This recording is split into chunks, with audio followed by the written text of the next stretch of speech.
Hello, I am Mireya de Diego from Fundación CARTIF, technician of CAPRI project. Our package is titled as Requirements, Methodology and Architecture for Digital Transformation of Process Plants.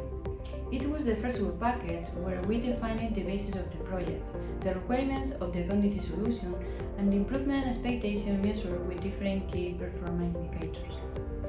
Also, we have defined the reference architecture of the cognitive automation platform, and we have adapted a digital transformation methodology for the process industry.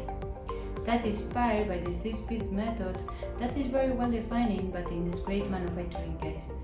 All points defined in this work package has been the first stage to develop the cognitive solution and the cognitive automation platform.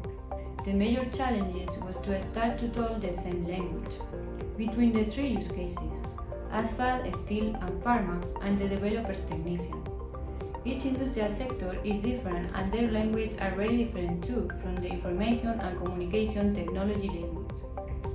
Although this work package is not technical, however, we have learned some lessons. The first lesson is about the data access with unique data from an industry. It's not an easy and you need to agree with cybersecurity restrictions.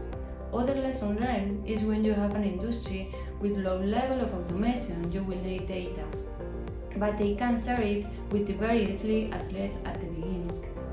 You need to plan also the digitalization process to have this data accessible.